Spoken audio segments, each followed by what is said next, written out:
Welcome back, America. Joined now by the Sam Elliott of the United States Senate, Senator Tom Cotton, with whom I have not spoken on air since Mitch McConnell made his announcement that he would be retiring after the elections. Good morning, Senator. Welcome back. Number one question, were you surprised by the leader's announcement, and have you picked anyone among Dr. John Thunen, who are all three running to replace Mitch?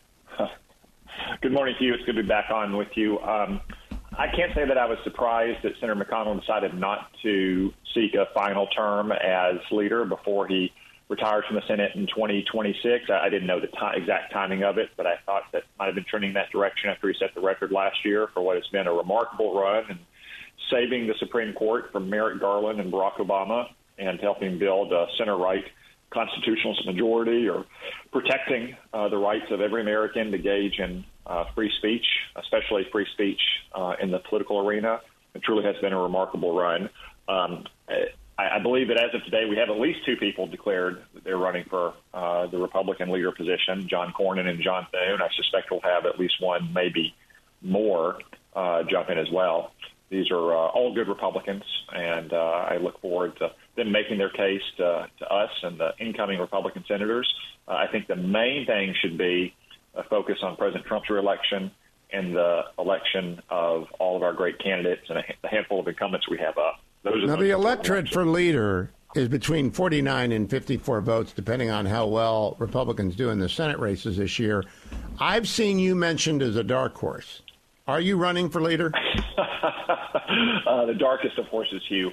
I want to serve in whatever role can best help my Republican senator colleagues and President Trump achieve our shared goals.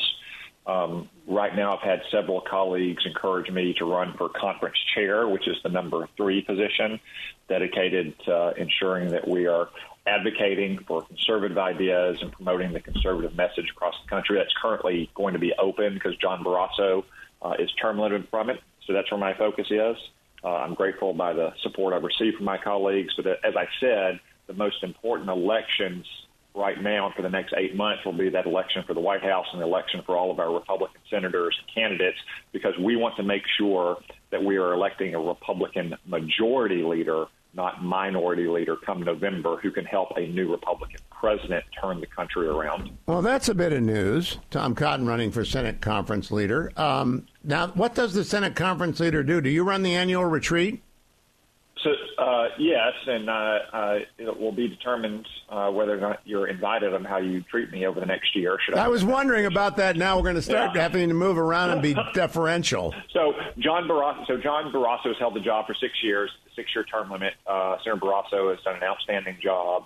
He's helped modernize the facilities and the infrastructure so our Republican senators can reach their voters, not just, say, through traditional television and local broadcast news, though we have great studios and facilities for that, but through podcasting or other digital outreach, helping ensure that Republican senators are communicating effectively with their voters where they are, and then also going out to carry the Republican Senate's message to the American people. Again, John Barrasso has done a great job on that, but he's term limited out of it, so it's been open, we've known it's going to be open even before Senator McConnell announced he would not be seeking the leader position. And some of my colleagues first started approaching me months ago, and I'm grateful about that. And I'm pleased with the level of support we've gotten. For the time being, though, I think everyone needs to focus primarily on all these Senate elections and the race for the White House to ensure that we're electing a majority leader, not a minority leader. One more question on Senate politics before we turn to Super Tuesday.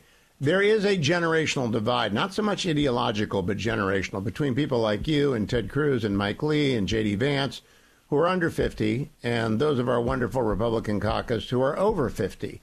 If you were the chairman of the caucus, how would you work to it's a different language, it's a different technology, it's a different approach, it's a different ideology. How do you bridge that? Sure. We do have certain generational divides in our conference, just like we have certain ideological divides. As conference chair, one priority is to make sure each senator has the tools and the resources they need to communicate with their voters in their states, because one thing is true is that most senators are pretty good representatives of their states. I like to think that I'm a good voice and advocate for the people of Arkansas. I might not be so well fitted for, say, the people of Maryland, as I hope Larry Hogan will be elected and be a great Republican senator for the state of Maryland. So it's helping bridge the divides, find those issues and approaches that unite us in Washington, while also helping every senator make sure that they are reaching their voters where they are in their home states. Now, we know about Pennsylvania. Dave McCormick's been on a lot. There are 3 great candidates running in Ohio. I'm staying out of that until they elect their nominee. We can win with Sam Cooke in Nevada. We can win with Kerry Lake in Arizona. There are other pickups out there in Montana with Tim Sheehy and perhaps a few places I haven't mentioned. Are you going to be living on the road, Senator?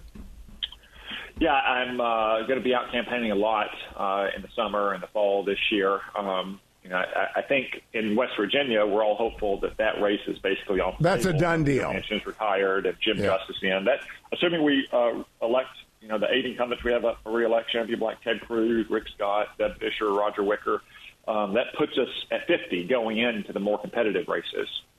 As you mentioned, there's 2 states where Donald Trump won twice. Tim Sheehy will be our nominee in Montana, and we'll have a nominee in Ohio in a couple more weeks. I'm confident those are 2 great pickup opportunities.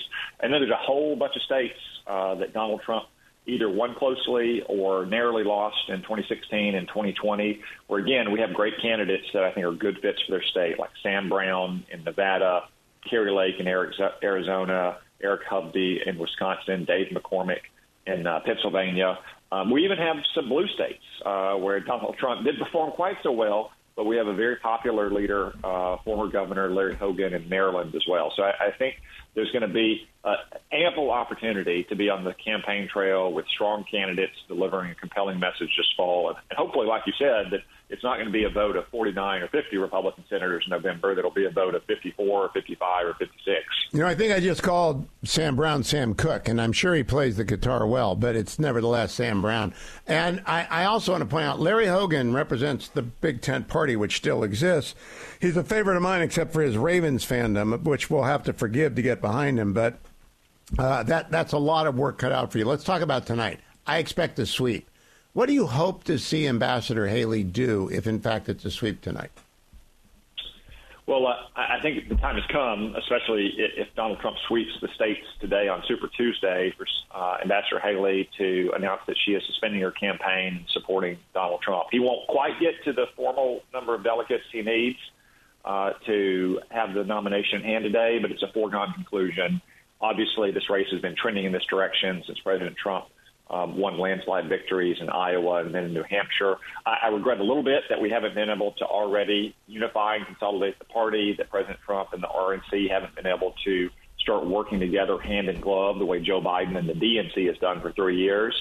I wish we hadn't missed out on these last 2 or 3 weeks, but we really need to start tomorrow as one unified party, taking advantage of the momentum that President Trump and our Republican Senate and House candidates have, speaking with a single voice about the direction that we want to take this country, to secure our border, to stop this migrant invasion, to get inflation under control, to help people with the quality of life that they've struggled so much under Joe Biden, restore respect in America. Well, I have a bit of advice, Senator. I want you to encourage your Republican colleagues to applaud long and hard whenever it's possible, because the president doesn't want that State of the Union to go long. I don't think he's got the energy to make it a 30-minute speech, but he's going to try and peddle a lie about the border negotiation being the fault of Republicans. That's not true. Jim Langford did the best job he could, but the wall wasn't there. And I think Gallup has showed us that the immigration disaster has become the number one issue in the United States, even ahead of the economy, which bothers a lot of Americans. Do you think that's going to change between now and November? No, I don't think it'll change, Hugh, because Joe Biden doesn't want the situation at the border to change. He promised in the campaign that he would invite the entire world to come illegally to our country, and that's exactly what he did on day one of his presidency. He and his party are ideologically invested in open borders. Now, you're right that whether you supported that bill or opposed that bill, Joe Biden has it in his authority to stop or substantially slow the flow of illegal migrants. He just refuses to do so.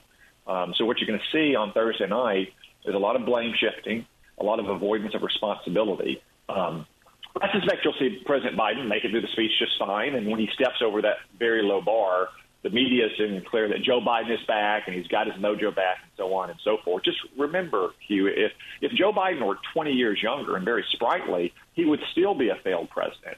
his old age and his failing condition is just a small part of the problem. The bigger part of the problem is that he's a liberal ideologue. That's why we have an open border, why we have runaway inflation, and why America is a laughingstock around the world. You know, I spent 30 minutes talking to Aviv Rediger, who's become sort of the Charles Krauthammer of Israel. I like talking to Michael Oren and him about the fact that Kamala Harris' speech had to be toned down. It was still anti-Israel. Joe Biden has been sort of schizophrenic on Israel, and I don't believe what the message that we're sending. The Gaza humanitarian crisis is the result of Hamas refusing to surrender. They want that crisis. Do you think Biden and Harris believe that?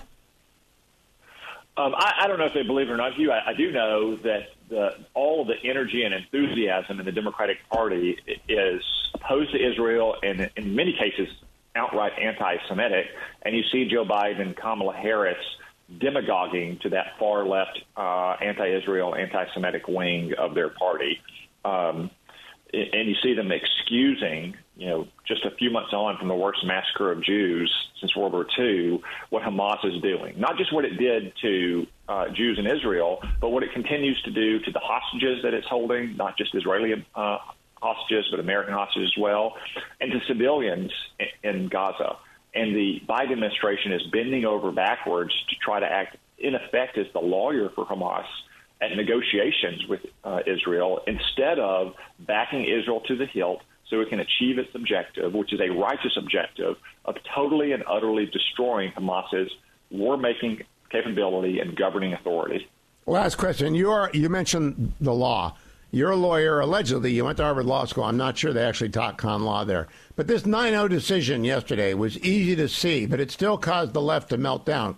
Presidential immunity from criminal prosecution, much more difficult case. I don't have a prediction on that. But could you believe the way the media reacted to what was, in essence, a done deal yesterday? Well, Hugh, yesterday's decision reminds me of the old joke. Why did all these liberal states trying to exclude Donald Trump from the ballot lose 9-0? It's because there aren't 11 justices of the Supreme Court. That's exactly right. That's exactly right. Senator Cotton, thank you for joining me. I appreciate breaking a little news here.